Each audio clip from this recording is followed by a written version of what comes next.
Hyunwoo walked through the long hallway leading to the council chamber. His shoes made soft sounds on the smooth floor.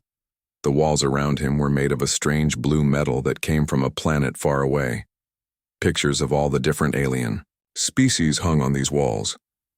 Each picture showed the proud history of the Galactic Council. But today, Hyunwoo did not feel proud.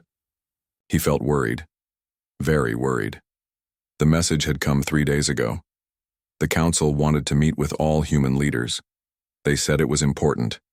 They said it could not wait. Hyunwoo knew this meant trouble. In his 40 years as Earth's top diplomat, he had learned to read the signs. Behind him walked Admiral Tae-ho. The old military man had gray hair and many scars from battles fought long ago. Next to Tae-ho came Da-eun, the smartest scientist on Earth. Her brain held more knowledge about space technology than any computer. Last in their small group was Woo Jin, who worked as a military planner for the council itself. "They are afraid of us," Woo Jin said quietly as they walked. "I can see it in how they act, how they talk. They watch everything we do now." Tae-ho made a sound like a growl. 300 years we have been good friends. We helped them fight wars. We shared our ideas, we built things together, and now they are afraid? Da-eun touched a small device on her wrist. Numbers and graphs appeared in the air above it. "Our colonies in the outer spiral are doing very well. Too well, maybe. We have more people living there now than some of the older alien races have, in their entire species. That is not our fault," Hyunwoo said. "We work hard. We make things better. We have children and they grow up strong. Why should we be sorry for success?" The big doors to the council chamber opened before them. The room was huge. The ceiling went up so high that clouds sometimes formed near the top. In the center sat a round table made from one giant piece of crystal. Around this table were seats for all the different species in the galaxy. But today, only the most powerful species were present. So-min, the Vorthon Prime, sat at the head of the table. Her skin was purple and her eyes were like silver coins. She was very old, maybe 1,000 years, and very smart. Next to her sat the leader of the Centauri Empire, whose people looked like tall, thin humans but with blue skin. Across from them was the representative of the gas breathers, a species that lived in the clouds of giant planets. There were others too, all old species, all powerful, all looking at the 4 humans like they were dangerous animals. So-min stood up when the humans entered. "Ambassador Hyunwoo, Admiral Tae-ho, Dr. Da-eun, Commander Woo Jin. Please sit." They took their seats. The chairs were too big for humans, made for larger alien bodies. This made them feel even smaller and less important. "We have asked you here today because the council has some concerns," So-min began. Her voice was smooth but cold, like ice, water. "For 3 centuries, humanity has been a valued member of our galactic community. You have contributed much to our shared knowledge and security." Hyunwoo felt his heart speed up. Sentences that started good like this usually ended bad. So-min continued. "However, recent events have caused worry among the council members. Your expansion into the outer spiral territories has been aggressive. Your population grows faster than any species we have seen before. Your technology advances at a rate that concerns us." "Concerns you how?" Tae-ho asked. His voice was steady, but Hyunwoo could hear anger underneath. The Centauri leader spoke up. His name was Velkorin, and his voice sounded like music, but sad music. "Admiral, in the past 50 years, humanity has claimed more new worlds than some species claim in 1,000 years. You have built weapons and ships using technology that seems to come from nowhere. Your fusion reactors are more powerful than anything we have ever seen." Da-eun leaned forward. "We share all our research with the council, every discovery, every invention. We have hidden nothing." "That is true," said So-min. "But the speed of your progress troubles us. Where other species take centuries to develop new ideas, you do it in decades. Where others are careful and slow, you are fast and bold. This creates imbalance." Hyunwoo looked around the table. He saw fear in their eyes. Not fear of war or invasion, but fear of being left behind. Fear of becoming unimportant. These species had ruled the galaxy for thousands of years. They were used to being the smartest, the strongest, the most advanced. But now humanity was growing fast and learning faster. "What exactly are you asking us to do?" Hyunwoo said. So-min's silver eyes grew hard. "The council has voted. Humanity must stop all expansion into the outer spiral. You must close your newest colonies and return those worlds to neutral status. You must also place all advanced technology under council supervision. This includes your fusion reactors, your faster-than-light engines, and your military equipment." The room became very quiet, so quiet that Hyunwoo could hear his own heartbeat. Tae-ho stood up slowly. He was not a tall man, but he seemed to fill the room with his anger. "You want us to give up our freedom, to stop growing, to put our most important technology under your control." "We want balance," said the gas breather representative. Its voice came through a translator and sounded like wind blowing through metal tubes. "We want peace. We want the galaxy to remain stable." "Stable," Woo Jin repeated. "Stable for who? Stable for you?" So-min raised one purple hand. "This is not about power. This is about the good of all species. Humanity's rapid growth threatens the order that has kept peace in the galaxy for millennia." Tae-yoon laughed, but it was not a happy laugh. "Order? You mean the order where you stay on top and everyone else stays below?" "Doctor, please understand," So-min said. "We have seen species grow too fast before. They become proud. They become dangerous. They start wars. They destroy things. We cannot let this happen again." Hyunwoo felt something break inside his chest. Not his heart, but something deeper. Trust, maybe, or hope. For 300 years, humanity had looked up to these beings. They had wanted to be like them, to earn their respect, to be accepted as equals. But they had never been equals. They had been pets. Smart pets, useful pets, but pets all the same. And now the pets were getting too big and the owners were afraid. "How long do we have to decide?" Hyunwoo asked. 72 standard hours, So-min replied. Hyunwoo stood up. His team stood up with him. "We will need to discuss this with our government and our people." "Of course. But understand, Ambassador, this decision is final. The council has spoken with one voice. There will be no negotiation." Hyunwoo looked around the table one more time. At the purple face of So-min. At the blue skin of the Centauri. At the gas mask of the cloud breather. At all the species that had once seemed so wise and wonderful. "We came here as friends," he said quietly. "We offered our hands in partnership. We shared everything we had. We fought beside you, we bled beside you, we built a future together." He paused and took a deep breath. "If that friendship is no longer welcome, if partnership has become threatening to you, then perhaps it is time for humanity to find its own path among the stars." The humans turned and walked toward the door. Behind them, the council members shifted uncomfortably in their seats. So-min called out, "Ambassador, please remember that the galaxy is large and dangerous. Humanity is still young. You need the council's protection." Hyunwoo stopped at the door but did not turn around. "Protection from what? The only danger I see is right here in this room." The doors closed behind them with a sound like thunder.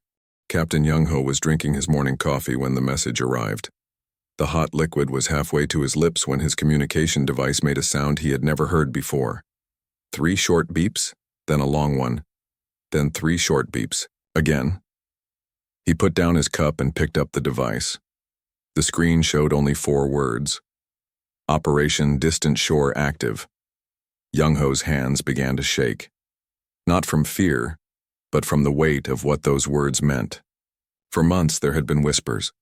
Quiet conversations that stopped when others came near. Secret meetings between ship captains and colony leaders. Plans being made for something nobody wanted to talk about. Now he knew what those plans were for. Young-ho pressed a button on his chair. Throughout his ship, the new Soul, speakers came alive with his voice. "All hands to stations. This is not a drill.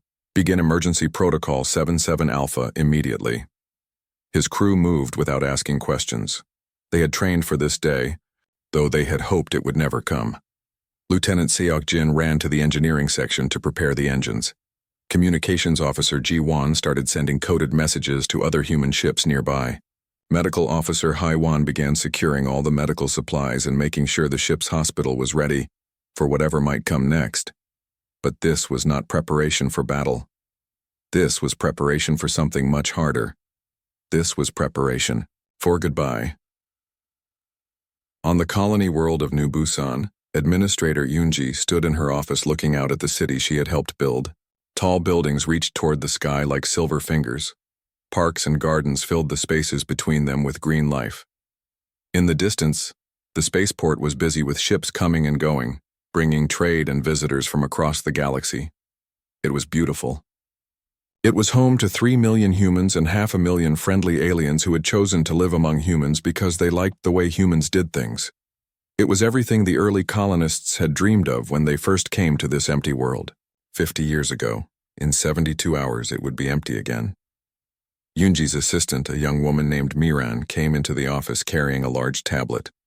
"The evacuation schedules are ready," she said. Her voice was calm, but her eyes were red from crying. "How long?" Yoonji asked. 48 hours to get everyone off-world. Another 12 hours to shut down all the systems and leave everything. Clean. Yoonji nodded. Clean was important. Humans did not leave messes behind. Even when they were angry, even when they were hurt, they did not make others suffer for it. "What about our alien neighbors?" Yoonji asked. "They can stay if they want. The colony infrastructure will keep working for at least 10 years without maintenance. The power plants, the water systems, the food production centers, everything we built to last." Yoonji felt her heart break a little more. "And the things we built together with the council, the research stations, the medical centers?" Miran's voice was very quiet. "We leave those too, complete with all our research data and technical manuals. If they want to understand how our technology works, they will have everything they need." Across human space, the same scene was happening on hundreds of worlds. Colony administrators were reading evacuation orders. Ship captains were preparing for the longest journey in human history. Families were packing only what they could carry, leaving behind homes and lives they had spent years building. But there was no panic, no riots, no angry protests. This was not the human way. When humans decided to do something, they did it completely and they did it right. In the research station above New Tokyo, Dr. Hye-jin was copying the last of her files onto portable storage devices. Her life's work was in these files. 20 years of studying how different alien species could work together. 20 years of finding ways to help species who could not normally survive on the same worlds live side by side in peace. Her research had made dozens of mixed colonies possible. Humans and Centauri working together to mine rare metals. Humans and gas breathers cooperating to build floating cities in the clouds of gas giant planets. Humans and rock-eating species creating underground cities that were works of art. All of it was here in her files, and she was giving it all away. Her assistant, a young man named Jae-min, watched her work. "Doctor, why are we leaving all this behind? This research could help us in our new home, wherever that might be." Dr. Hye-jin smiled sadly. "Because that is who we are, Jae-min. We are the species that helps others even when they do not help us back, even when they fear us, even when they push us away." She finished copying the files and uploaded them to the station's main computer. Any species that came here after the humans left would find everything they needed to continue the research. Maybe they would use it to help others. Maybe they would just let it sit and gather dust. That was their choice to make. On Earth itself, President Chang Ho stood in his office in the capital city of New Geneva. Outside his windows, he could see the great towers that housed the human government. Beyond those towers were the homes and businesses of 8 billion people. This world, the first world humans had ever known, was buzzing with activity as ships arrived to begin the greatest evacuation in history. Chang Ho was not young anymore. He had gray hair and lines around his eyes from years of difficult decisions. But this decision, the decision to leave everything behind and start over in unknown space, was the hardest he had ever made. His advisor, a woman named Sun Hee, brought him the latest reports. "The outer colonies are already empty," she said. "The middle colonies will be clear in 18 hours. Earth will take the longest, but we will make the deadline." "Any word from the Council?" "They are watching. Their ships are at the edges of our space, but they are not interfering. I think they still believe we are bluffing." Chang Ho laughed, but it was not a happy sound. 300 years they have known us. 300 years we have kept every promise, followed every treaty, honored every agreement, and they still do not understand that when humans say something, we mean it. The evacuation was like nothing the galaxy had ever seen. Entire cities emptied in hours. Massive cargo ships arrived to collect not people, but the things people could not bear to leave behind. Family photos, musical instruments, books written on paper instead of stored in computers. Pet animals who had been part of human families for generations. The ships that carried these refugees were not military vessels designed for war. They were colony ships, exploration vessels, and converted cargo haulers. Some were very old, kept in service long past when they should have been retired because humans hated to throw away anything that still worked. But somehow it all worked. Ship after ship left human space, carrying their precious cargo of people and memories toward the edge of the galaxy. They moved in groups, protecting each other, sharing supplies and fuel when needed. The alien species who lived among humans faced a choice. They could stay behind and keep the worlds humans had built, or they could come along into the unknown. Most chose to stay. They were comfortable in the places humans had made for them, and they did not want to risk the dangers of unexplored space. But some chose to leave. Some alien families had lived among humans for so long that they felt more human than anything else. Some alien scientists and engineers had worked so closely with humans that they could not imagine doing their work without human partners. Some young aliens who had grown up playing with human children decided that wherever humans went, they wanted to go too. The humans welcomed them all. "If you want to come with us," the human captain said, "then you are family. We take care of family." As the last ships prepared to leave, they sent one final message to the Council. It was broadcast on all frequencies so everyone in the galaxy could hear it. The message was simple. "Thank you for 300 years of friendship. We are sorry it had to end this way. We leave behind everything we built together as a gift. Use it well. Take care of each other. Remember that the galaxy is big enough for everyone to find their place among the stars. We wish you peace and prosperity. Goodbye." And then, human space went quiet. Ships disappeared into hyperspace. Colonies that had buzzed with activity for decades suddenly showed no signs of life except for the automated systems still running the basic services. Communication networks that had carried billions of messages every day went silent. Within 72 hours, humanity had simply vanished. The Council sent scout ships to investigate, but they found exactly what the message had promised. Empty. Cities with lights still on. Factories still running, producing goods for people who were no longer there. Medical centers with medicines and equipment ready to help anyone who might need them. But no humans. Not even a single person left behind to say goodbye. Engineer Minho stared at the warning lights flashing red across his control panel. Each light meant another system was failing on Kepler Station, the largest trade hub in the galaxy. 6 months ago, these same lights had been green. Everything had worked perfectly. Now nothing seemed to work right. Minho was not human. He was Centauri, with blue skin and long, thin fingers that were perfect for working with delicate machinery.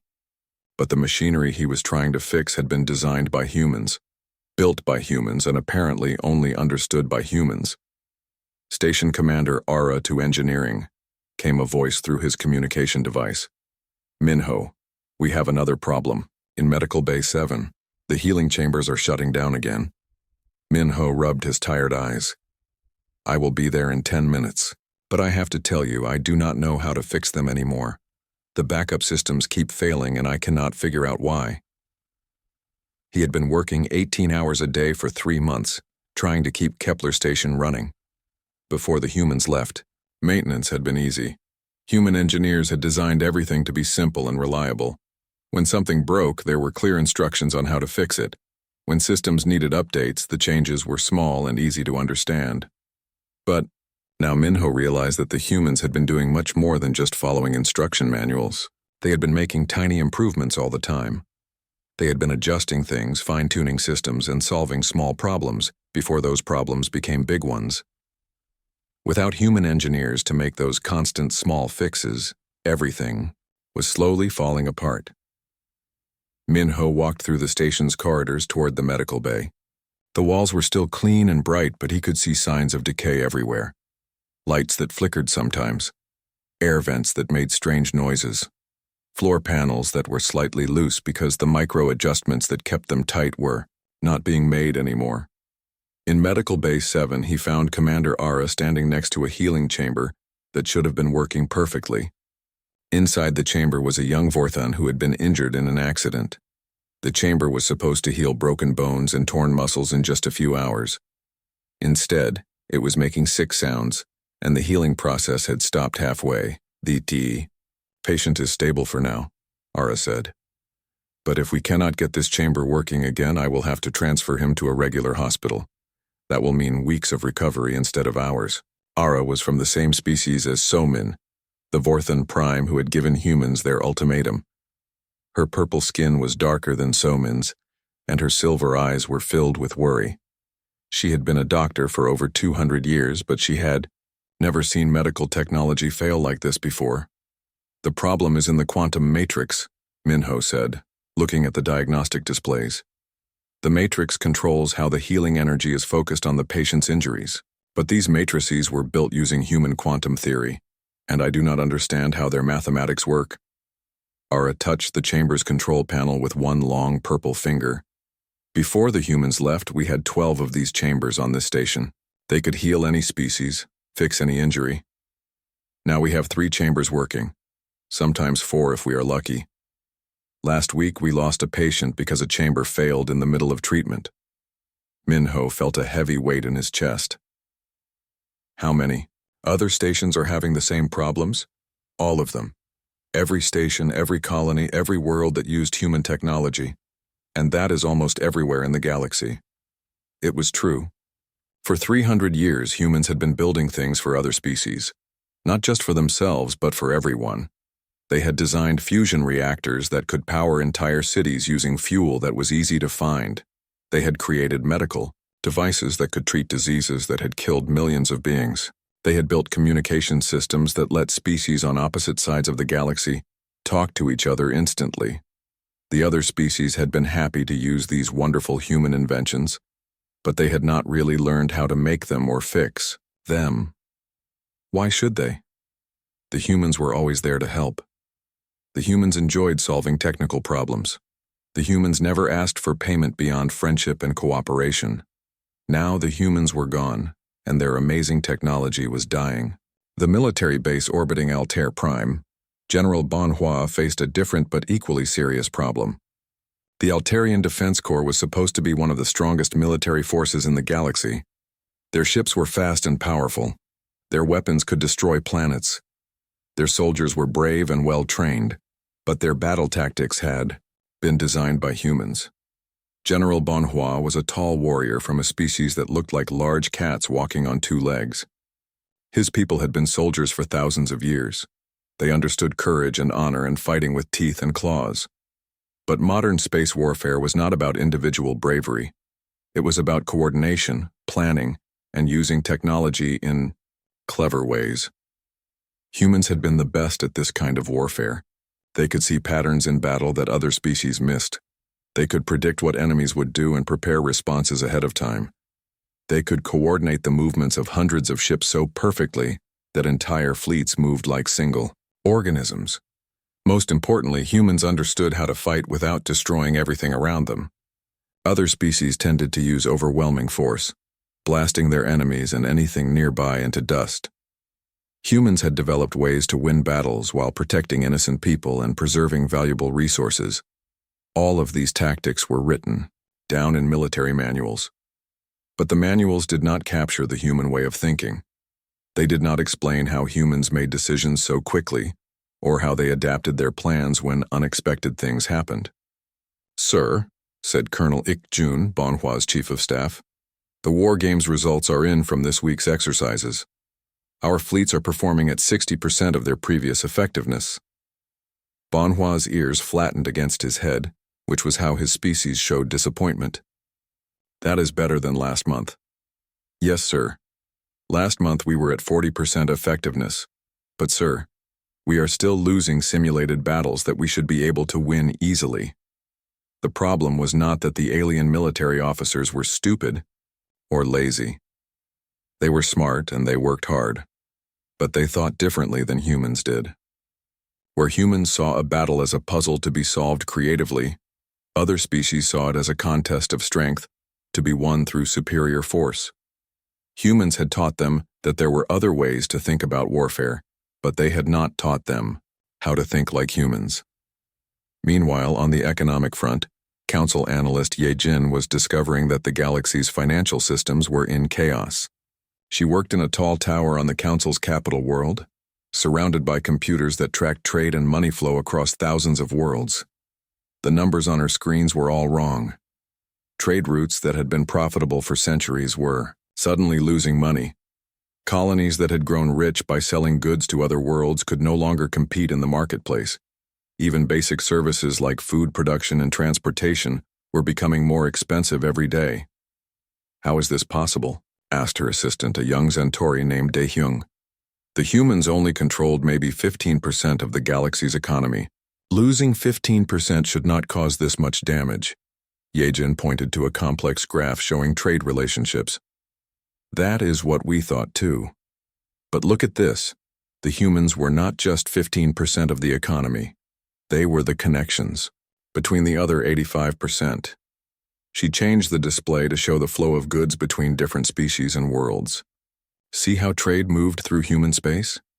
Centauri worlds would sell minerals to human colonies who would process those minerals into advanced materials and sell them to Vorthon manufacturers, who would make finished goods and trade them to gas breather worlds for energy cells, who would sell that energy to rock-eating species to power their mining operations, who would sell raw materials back to the Centauri worlds."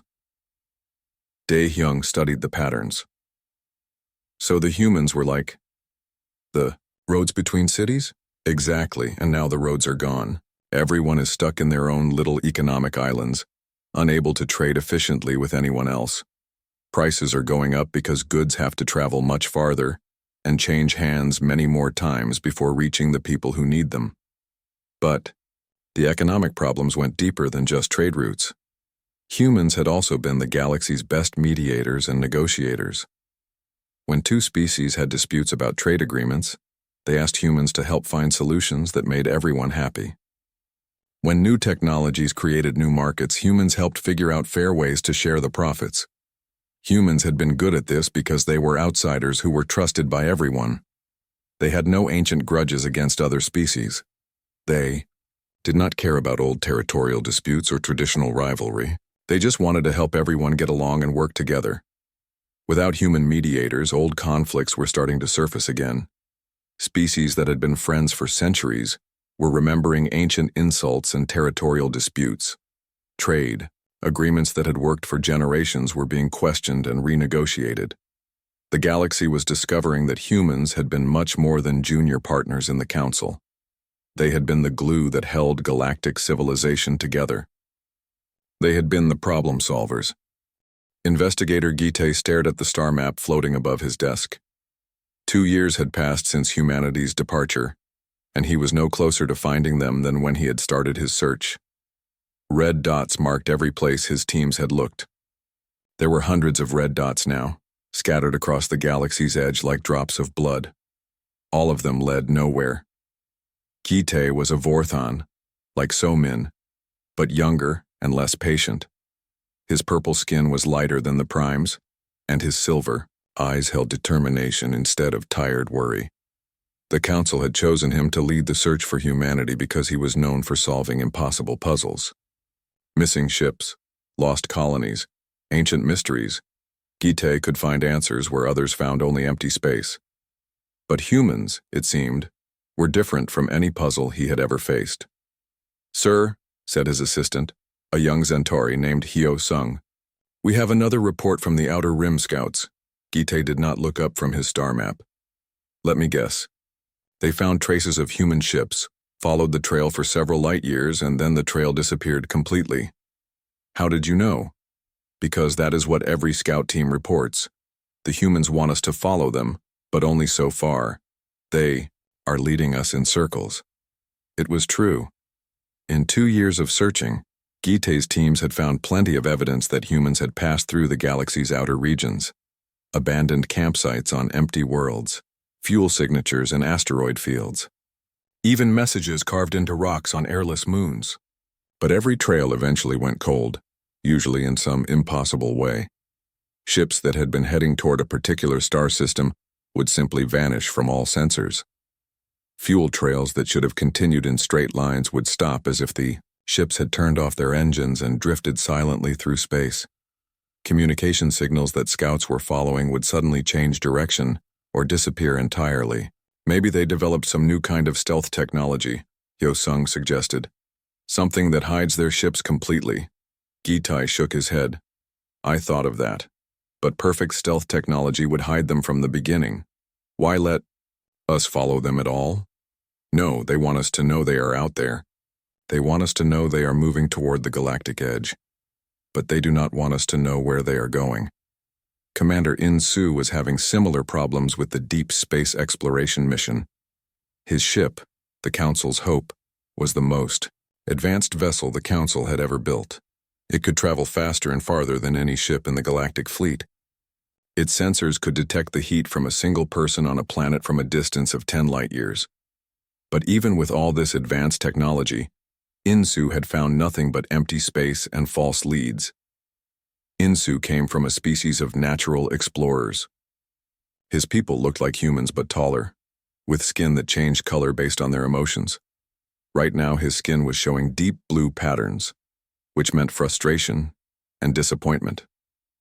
"Captain's log, day 730, he said, into his recording device. "We have reached the furthest point any Council ship has ever traveled. We are now 3,000 light-years beyond the galaxy's outer rim, in the void between galaxies. Our sensors show no signs of human activity, no heat signatures, no engine trails, no communication signals." He paused and looked out at the darkness, beyond his ship's windows. Out here there were no stars nearby. The nearest galaxy was so far away it looked like a tiny smudge of light. His ship was alone in an ocean of empty space so vast that it made him feel dizzy to think about it. "The question that troubles me most," he continued, "is how the humans could have traveled this far so quickly. Our fastest ships, pushing their engines to the maximum, took almost 2 years to reach this point. But the humans had colony ships, cargo vessels, and civilian transports. Those ships should not have been able to make this journey at all." In-Soo's science officer, a gas breather named Cole Threes, had been studying the same problem. "Captain," Cole Threes said through his translation device, "I have been thinking about the human evacuation. Maybe we are asking the wrong questions." "What do you mean?" "We keep asking where the humans went and how they got there so fast. But maybe we should be asking when they started preparing for this journey." In-Soo's skin shifted to green patterns, which showed interest and curiosity. "Go on. Think about it. The humans evacuated their entire civilization in 72 hours. That is impossible unless they had been planning for it for a very long time. They would have needed to modify their ships for long-distance travel. They would have needed to stockpile supplies. They would have needed to choose a destination and map routes to get there." In-Soo nodded slowly. "You think they knew the ultimatum was coming before we delivered it? I think they have been preparing to leave for years, maybe decades. The ultimatum just gave them a reason to go." Back in Council space, xenoarchaeologist Kyung-suk was making discoveries that supported this theory. She had been studying the ruins of human colonies, looking for clues about where humanity might have gone. What she found instead were clues about how long they had been planning to go. Kyung-suk was human herself, one of the few who had chosen to stay behind when the Great Exodus began.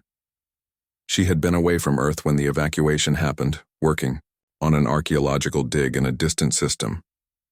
By the time she received the departure messages, the last human ships were already gone. Now she was working with the Council to understand what humanity had left behind. These architectural patterns are very interesting, she told her team of alien researchers. They were standing in the ruins of New Sol, the largest human colony in the Outer Rim. The buildings were intact, and the power was still on, but everything felt empty and sad. Look at how these buildings are designed, Kyung-suk continued. The humans told everyone they were planning for long-term growth. But see these modular connection points? These buildings were designed to be taken apart quickly and moved somewhere else. Her assistant, a young Altarian named Won-sik, examined the building joints with his scanner. These connections use a fastening system I have never seen before. The buildings look permanent, but they could actually be disassembled in just a few hours.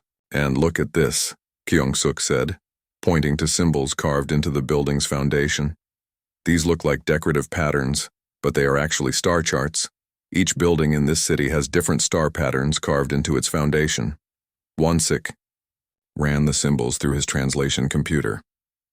The computer says these are navigational coordinates, but they do not match any star systems in our galaxy. Because they are coordinates for systems outside our galaxy, Kyung-suk said quietly. The humans were not just planning to leave Council space. They were planning to leave the galaxy entirely. As the months passed, more evidence appeared. Hidden message systems in human computer networks, coded references in human art and literature, even children's games that turned out to be disguised training for long space voyages. Everything pointed to the same conclusion. Humanity had been preparing for this exodus for at least 50 years, possibly longer. Deep Space Scout pilot Dong Hyun made the most disturbing discovery of all. He was exploring an empty system on the galaxy's edge when his sensors detected something strange. Energy readings unlike anything in the Council's databases. Command, this is Scout 7, he reported over his communication system. I am detecting large-scale construction activity in the HD 164595 system. But the energy signatures do not match any known technology. Can you identify what is being built? Came the response from his command ship. Dong Hyun pushed his small scout vessel closer to the energy source. What he saw made his blood run cold. Floating in space around a dim red star was a structure so large that entire moons could have fit inside it. The structure was clearly artificial, made of materials that seemed to bend light around them. But the most frightening thing was not the size or the strange materials. It was the fact that the structure was obviously designed for construction, not destruction. It was a factory, or maybe a shipyard, capable of building things on a scale that the galaxy had never seen before. Command, Dong Hyun whispered into his communicator. I think I found where the humans went. But I do not think they came out here just to hide from us. Cryptographer Na Young had been working for months to decode the messages humans had hidden throughout their former colonies. She was a specialist in breaking codes and understanding secret communications. Her species, the Karathi, had natural advantages for this kind of work. Their brains could process complex patterns much faster than most other species, but human codes were unlike anything she had encountered before. These are not just codes, she explained to a meeting of Council investigators. They are layered messages with multiple meanings. On the surface, they look like artistic decorations or technical specifications. But hidden underneath are warnings, instructions, and what appear to be countdown timers. Countdown to what? Asked Ite. That is what worries me, Young replied. Many of the messages refer to something they call the return of the hunters. They mention darkness between stars and the hunger that devours worlds. It sounds like they were preparing for some kind of threat from outside the galaxy. Gitai felt a chill run down his spine. Are you saying the humans left because they knew something dangerous was coming? The first sign of the Void Hunters came at 0347 Galactic Standard Time on a Tuesday morning.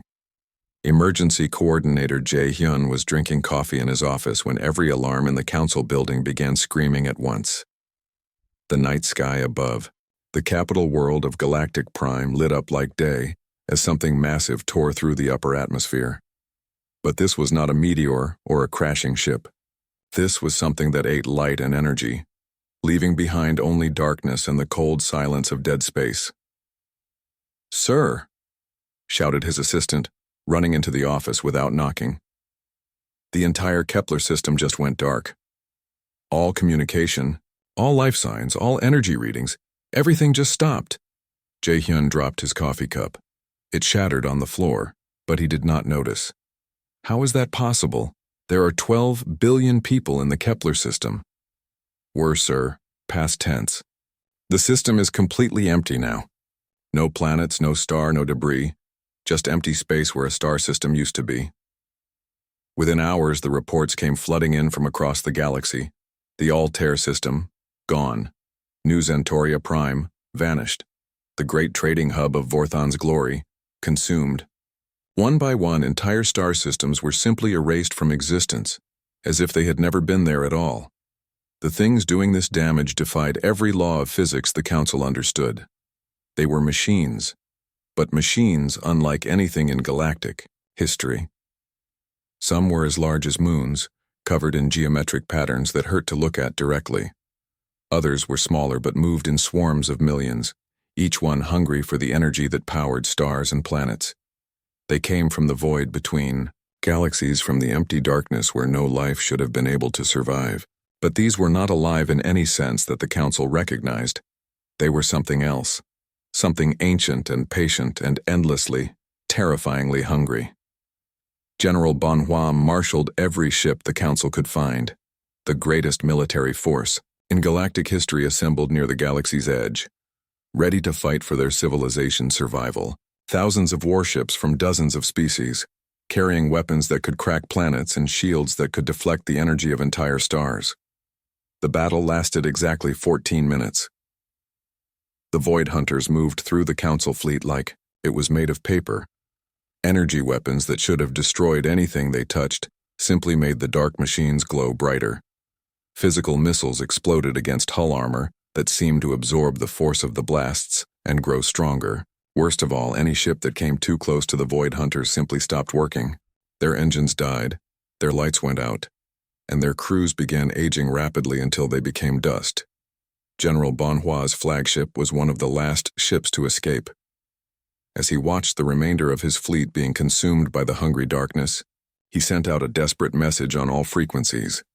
"This is General Bonhua to all Council forces. The enemy cannot be fought with conventional weapons. I repeat, conventional weapons are useless against these entities. All ships retreat to secondary positions and await further orders. We need..." He paused, hating what he was about to say. "We need help." The help came from an impossible source. As the survivors of the Council fleet limped back toward populated space, something appeared on their sensors that should not have existed. Ships were approaching from the direction of intergalactic space, the void between galaxies where nothing should have been able to survive. But these were not more Void Hunters. These ships moved in perfect formation, their hulls gleaming with technologies that made Council science look primitive. Their energy signatures were unlike anything in the galactic database, but there was something familiar about their design philosophy. Then came the message that changed everything. It was broadcast simultaneously on every communication frequency in the galaxy. Every radio, every computer, every communication device capable of receiving signals picked up the transmission at exactly the same moment. "Council forces, this is Admiral Hyojin of the Human Deep Space Fleet. We have been monitoring the situation and are moving to assist. Stand down your weapons and allow us to handle this threat. We warned you they were coming. Now let us do what we came back to do." On the bridge of his damaged flagship, General Bonhua stared at his communication officer in disbelief. Did he just say human fleet? The human ships that emerged from hyperspace were like nothing the galaxy had ever seen. Where Council ships were built for strength and durability, these vessels seemed to exist partially outside normal space. They flickered in and out of visibility like ghosts, and when they moved, they left trails of bent starlight behind them. The largest ship was called the Earthrise, and it was commanded by Admiral Hyojin, a woman who had been a junior officer when humanity left 5 years earlier. Now she stood on a bridge that looked more like the inside of a living organism than a military vessel, surrounded by displays showing information in ways that seemed impossible. All human vessels. This is Earthrise Actual, she said calmly into her communication system. Execute Delta Protocol. Show these ancient machines what 5 years of human engineering can accomplish. What happened next could only be described as beautiful and terrible at the same time. The human ships did not fight the Void Hunters the way the Council had tried to fight them. Instead, they seemed to dance around the dark machines, moving in patterns that were too complex for most minds to follow. Their weapons did not try to destroy the Void Hunters with brute force. Instead, they targeted the mathematical foundations of how the machines existed in normal space. Where the Council had failed with overwhelming firepower, the humans succeeded with surgical precision. They found the quantum frequencies that kept the Void Hunters stable in this reality, and then shifted those frequencies just enough to make the ancient machines lose their grip on existence. One by one, the Void Hunters simply faded away, returning to whatever dark dimension had spawned them. The battle was over in less than an hour. The threat that had destroyed dozens of star systems and terrified an entire galaxy was gone, erased as thoroughly as if it had never existed. In the aftermath, Admiral Hyojin's image appeared on communication screens across the galaxy. She looked older than she should have. Only 5 years had passed since the human exodus, but she looked like someone who had lived through decades of war and preparation. Behind her on the bridge of the Earthrise, other figures could be seen. Some were humans who had left with the Great Exodus, but others were clearly not human, beings wearing the uniforms of the human deep space fleet, but belonging to species that the galaxy had never seen before. People of the galaxy, Admiral Hyojin began. The immediate threat is over. The Void Hunters have been sent back to the dark spaces where they belong. Your worlds are safe. She paused, and when she continued, her voice was different. Not angry, but not friendly either. Professional. Distant. However, this attack was only the beginning. The Void Hunters are part of something larger, something that exists in the spaces between galaxies and feeds on the energy of living worlds. They will return, probably within the next century, and when they do, they will come in numbers that make today's attack look small. On Galactic Prime, Emergency Coordinator Jae Hyun listened to the broadcast with a mixture of relief and growing concern. The humans had saved them all, but it was clear that something fundamental had changed during their 5-year absence. We spent those 5 years preparing for this day, Admiral Hyojin continued.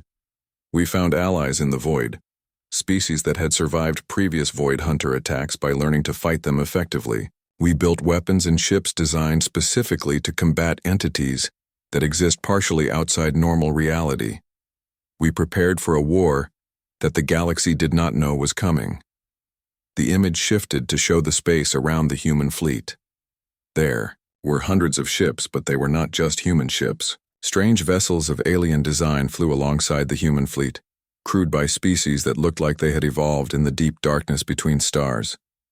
We did not leave because of your ultimatum, the Admiral said. We left because we detected the first signs of the Void Hunter advance and knew that the galaxy was not prepared to defend itself. We tried to warn you through the messages we left behind, but apparently those warnings were not understood. So Min, watching the broadcast, from her private chambers felt her heart sink. The humans had not fled from the Council's ultimatum. They had tried to warn the Council of a threat that none of them had believed could exist. The question now, Admiral Hyojin continued, is what happens next. We could return to the Void and leave the galaxy to face the next Void Hunter attack on its own. Or we could stay and help you prepare for what is coming. She leaned forward and her image filled the screen. But understand this clearly. We are no longer the junior partners seeking your approval. We are the species that spent 5 years learning to fight monsters from outside reality. We are the civilization that formed alliances with beings you never knew existed. We are the people who chose to come back and save you even though you pushed us away. The broadcast ended with a simple message. If you want our help, ask for it properly. If you want us to leave, we will go back to the Void and continue our mission there.